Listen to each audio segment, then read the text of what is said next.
Serdecznie zapraszam do odcinka 90 playlisty Mroczna Historia pod tytułem Potomkowie ludu Kanaan, część 27.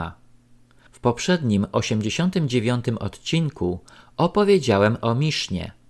W tym odcinku opowiem o dwóch grupach religijnych w starożytnym Izraelu.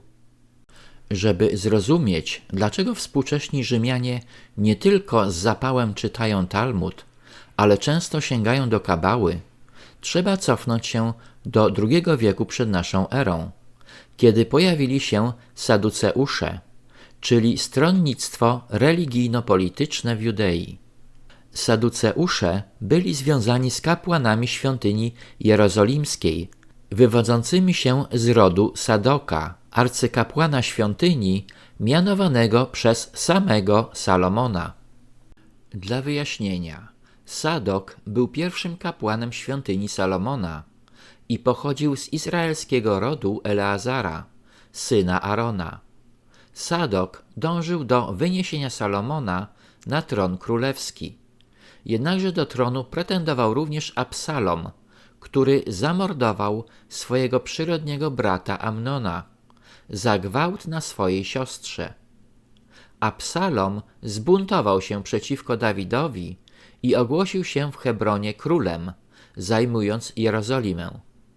Kiedy doszło do walki i wojska Dawida pokonały armię Absaloma w lesie Efraima, Absalom uciekając zaczepił swoimi długimi włosami o gałęzie dębu. Wówczas pojmał go dowódca wojsk Dawida, Joab, i wbrew rozkazom króla zabił Absaloma. Głównymi przeciwnikami Saduceuszy byli faryzeusze, którzy stanowili rzymskie bractwo religijne, istniejące w okresie od około II wieku przed naszą erą do upadku drugiej świątyni w 70 roku naszej ery. Faryzeusze nazywali siebie braćmi i ich poglądy całkowicie się różniły od poglądów Saduceuszy.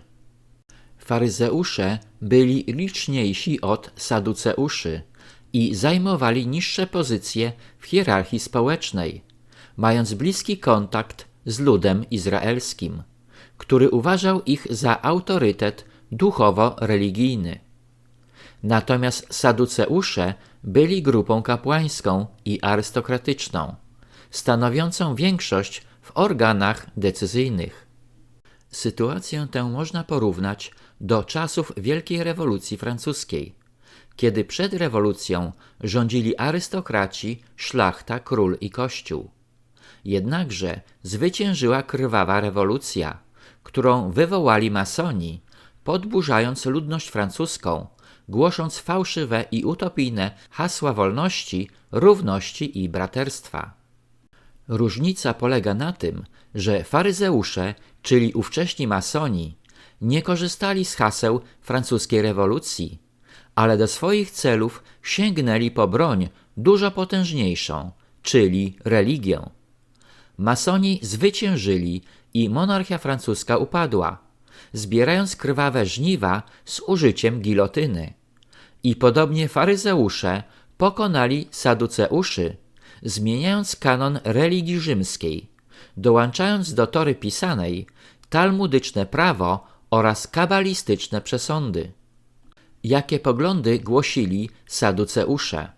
Przede wszystkim Saduceusze byli zwolennikami helenizacji, czyli opowiadali się za pojęciami dobra, piękna i prawdy.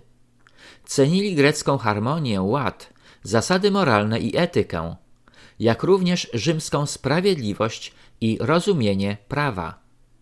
Uznawali jedynie Torę pisaną i odrzucali prawo ustne i proroków. Nie wierzyli w życie wieczne i karę lub nagrodę po śmierci. Według nich dusza po śmierci odchodzi. Zaprzeczali istnieniu istot nadprzyrodzonych, jak anioły czy demony, za wyjątkiem Boga. Jednym słowem, poglądy Saduceuszy były bliskie cywilizacji łacińskiej. Zupełnie przeciwne poglądy głosili faryzeusze, którzy w Grekach i Rzymianach widzieli tylko swoich śmiertelnych wrogów. Tak więc byli oni przeciwnikami helenizacji, czyli odrzucali dobro, piękno i prawdę, jak również moralność. W Rzymianach, ale głównie w Grekach, widzieli swoich przeciwników w obszarze handlu i rzemiosła. Dlatego chętnie występowali zbrojnie przeciwko nim, pod płaszczykiem rzekomych prześladowań, co stało się tradycją w nadchodzących wiekach, sięgającą czasów współczesnych. Faryzeusze wierzyli w nieśmiertelność duszy, w nagrodę i karę po śmierci. Problem w tym, że jedynymi beneficjentami życia po śmierci byli według nich wyłącznie Rzymianie, a pozostali nie Rzymianie, czyli Goje, na ten zaszczyt nie zasługiwali. Dlatego w Talmudzie wyraźnie widać wrogość i wręcz szowinizm w stosunku do innych narodów. Poza tym wierzyli w anioły i demony, co znalazło upust w propagowaniu kabały i kabalistycznych praktyk.